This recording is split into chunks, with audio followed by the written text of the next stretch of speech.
Hi అండి, welcome to ఏషిరస్ kitchen. ఈరోజు ఇంట్లో టిఫిన్స్ చేసుకోవడానికి ఏ పిండి లేనప్పుడు ఒకసారి ఈ రెసిపీని అయితే మీరు ట్రై చేయండి. మీకు చాలా నచ్చుతుందండి. చాలా ఈజీ ప్రాసెస్. అలాగే ఒక కప్పు అటుకులతో మాత్రమే దీన్ని ప్రిపేర్ చేసుకుంటా అండి. చాలా ఈజీగా టేస్టీగా కూడా ప్రిపేర్ చేసుకోవచ్చు. ఈవినింగ్ పిల్లలు స్కూల్ నుంచి వచ్చిన తర్వాత దీన్ని ఒకసారి ప్రిపేర్ చేసి స్నాక్లా కూడా పెడితే చాలా ఇష్టంగా తింటారండి. దీన్ని ఇప్పుడు ఎలా ప్రిపేర్ చేయాలో చేసి చూపిస్తాను. దీనికోసం ముందుగా ఒక బౌల్ తీసుకొని ఒక కప్పు అటుకులు తీసుకోవాలండి. అలాగే ఒక అరకప్పు పెరుగును కూడా వేసుకోవాలి.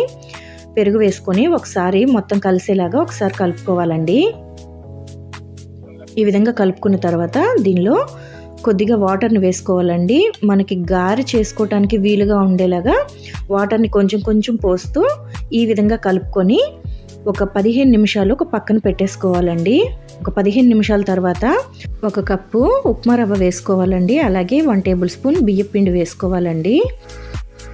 ఒక కప్పు అటుకులకి ఒక కప్పు ఉప్మా రవ్వ అయితే సరిపోతుంది. వీటన్నిటిని కూడా బాగా కలుపుకోవాలండి. మీకు వాటర్ ఏమైనా సరిపోనట్టయితే కాస్త కొంచెం కొంచెం వాటర్ వేసుకుంటూ పిండిని కలుపుకోవాలండి. ఈ విధంగా వీడియోలో చూపిస్తున్న విధంగా స్మాష్ చేసుకుంటూ ఇలా కలుపుకోవాలండి. ఇప్పుడు దీనిలో 1/2 టేబుల్ స్పూన్ జీలకర్ర, అలాగే ఒక 3 పచ్చిమిర్చి సన్నగా తరిగిన వేసుకోవాలండి. అలాగే చిటికెడు వంట సోడా, కొద్దిగా కరివేపాకు వేసుకొని ఒక కప్పు సన్నగా తరిగిన ఉల్లిపాయ ముక్కలను కూడా వేసుకొని రుచికి సరిపడా ఉప్పు కూడా వేసుకోవాలి. వేసుకొని మొత్తం కలిసేలాగా ఈ విధంగా కలుపుకోవాలండి.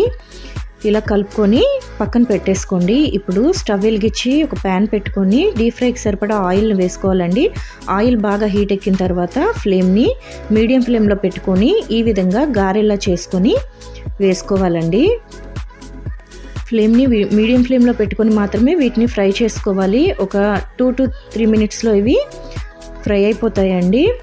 ఈ విధంగా రెండు వైపులా కూడా ఇలా టర్న్ చేసుకొని గోల్డెన్ కలర్ వచ్చేదాకా ఫ్రై చేసుకోవాలండి.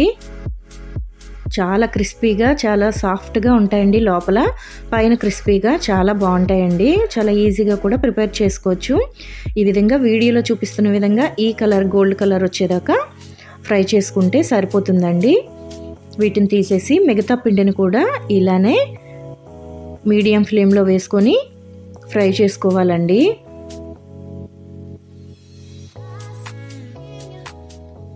ఇంతే అండి. ఇవి కూడా గోల్డెన్ కలర్ వస్తే తీసేసి సర్వ్ చేసుకోవడమే అండి. ఇంతండి, చాలా సింపుల్గా వీటిని ప్రిపేర్ చేసుకోవచ్చు. అలాగే ప్రిపరేషన్ కూడా చాలా తక్కువ టైంలోనే మనం వీటిని ప్రిపేర్ చేసుకోవచ్చు అండి.